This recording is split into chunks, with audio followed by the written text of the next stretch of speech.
Good morning. How are you? Just fine, how are you? I'm good. I'm Tyler Caldwell. Tyler Wallock, nice to meet you. I'll be conducting the interview. What do you think about this weather here in Oklahoma? You know, I don't think I've ever seen a place where you can have 4 seasons in 4 days, but I would definitely agree with that. Yeah, it's been rainy one day and it's super sunny the next day. sir, All right, well, if you're ready to get started, I'll just start off by asking you a few questions. It shouldn't take more than 20, 30 minutes or so. We'll just start off. Why don't you tell me a little bit about yourself? okay. I'm 29 years old. I'm from the Lawton region, and I have been interested in computers for probably the last 20 years. I started out just working at home, that type of thing, or as a hobbyist than a profession. And after high school, I enrolled in college, and I did fairly poorly in college the first round through. Then I enrolled in VOTEC, got some vocational training in IT, went back to college, got my associate's degree, and then got a job for a local defense contractor called Telos as a systems operator. And that's where I'm going from there. I've been trying to expand upon my career and my skill set ever since. Okay, great. What is it about Cisco networks per se, compared to everybody else, that appeals to you most?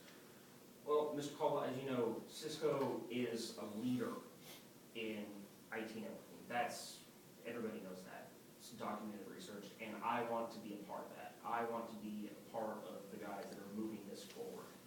There is massive amounts of opportunity here, not only in this area, which is one of the things that attracted me about this position, but also the company as a whole.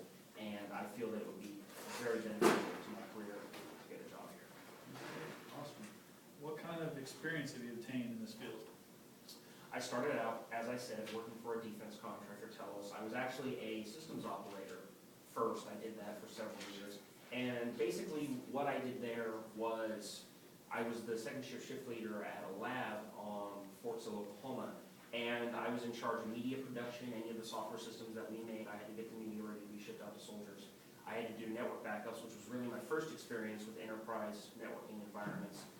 Do networking tasks, basic installation networking equipment, that type of thing, and really a lot of media accountability and equipment accountability. We had about $30 million worth of equipment in the lab, and I was responsible for inventorying it, keeping it safe, keeping it accountable, and locking up every night. And after that, I became an entry-level networking engineer, basically a systems administrator, and I was in charge of installing IT infrastructure, IBM clone PCs, basic networking equipment, and assisting users with help desk requests. Okay, awesome. In your opinion, what is the most important quality a person should have to work at Cisco Networks? To work at Cisco Networks, I think, Mr. Caldwell, adaptability. Because of the nature of IT and the fact that it changes faster and faster, Moore's Law holding true even now today, and it's just getting quicker. We've got to be able to keep up our skill sets and not just improve them, but add different ones as we go. Nothing stays the same. You have to be able to stay on top of your training. You're going to go into school constantly. You're always going to be learning new things, and I like that. I love that, and I think that's a highly beneficial skill to work at Cisco. Okay. And when looking into your past, can you think of an incident where you had to use specific critical thinking skills needed for this occupation, specifically one without supervision? Yeah, actually I can. One thing that I had to do was when I worked for Telos, we had a secret lab, we had a classified area that, because of Department of Defense regulations, cannot be connected to the internet. That's a faux pas.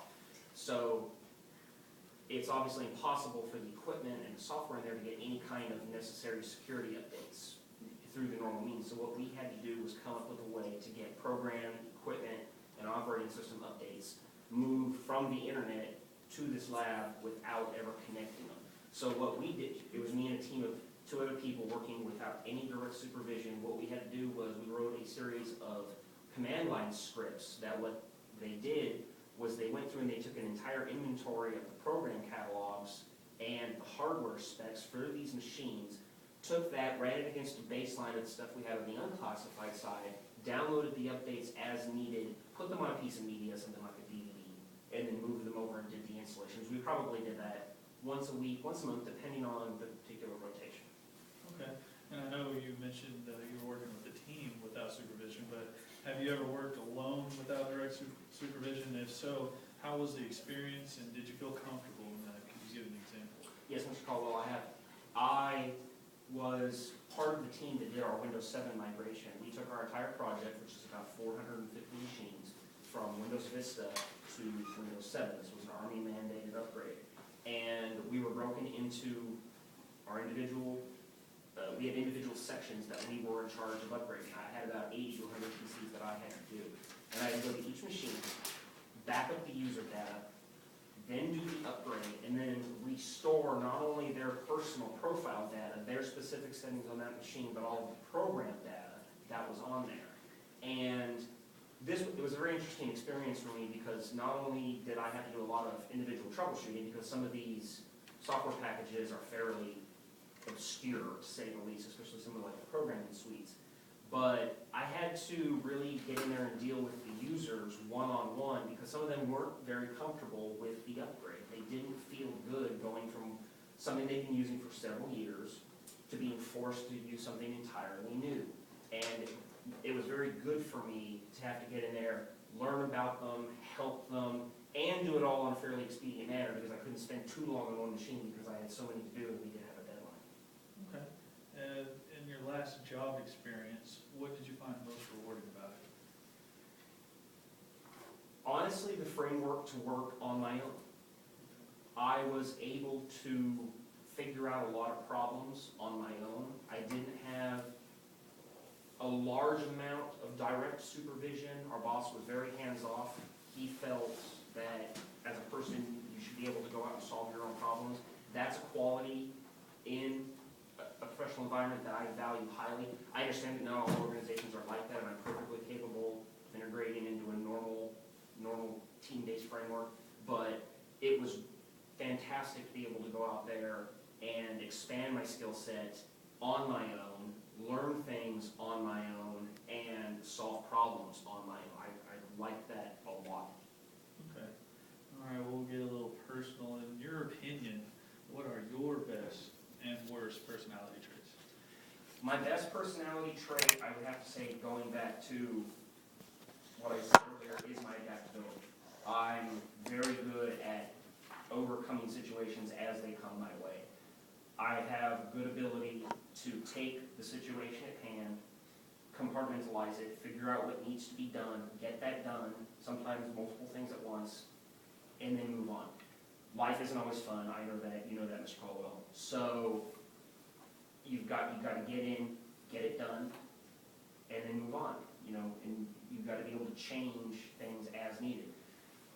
My worst personality trait would have to be, I have a tendency sometimes to try to take over a situation. I have a little bit of a dominant personality, and sometimes I've been in situations where if there was a group of ideas needed, I would kind of push my viewpoint or what I thought was the best solution to the forefront, and I might ignore or not take into account what other people were saying. And it's something that I've been informed about. I know I do it, and I don't enjoy doing it, and it's something that I try to work on every single day. Okay, all right. And as far as conflict resolution is concerned, name an instance when you dealt with conflict in the workplace, and how did you resolve that conflict? My last position at Telos, what eventually became CGF Federal when we were bought out, I was placed under the supervision of an individual that, in my opinion, wasn't particularly competent at their job. It was well known that he wasn't, but because of managerial happenstance, I got placed under his watch. And it was very frustrating to be watched over every day by someone who consistently made mistakes and consistently demonstrated that they did not know what they were doing. However, I know that that happens sometimes. So what I really had to do was I had to make sure I showed up every day, showed up on time, mouth shut unless, my opinion was asked in certain things. I did my job to 110% of my ability, and I wanted to, I got it done and I got out every day. Okay, good. Would you consider yourself a leader or a follower? I consider myself a potential leader, but I'm also perfectly capable of being a follower. I know that every organization obviously has a need for both, and some people want to be management, some people don't. At this point in my career, I'm not entirely sure what I want to do, but I'm willing to give it a try to do whatever I need to do. Okay, great. That's pretty much all I have as far as questions. Are there anything else that you'd like to add particularly? Well, I have some questions for you. Okay. My first question is, what would my promotion opportunities be at Cisco Systems? Well, promotion is, of course, based on merit and skill, but as a growing company, the chances for vertical movement are quite abundant.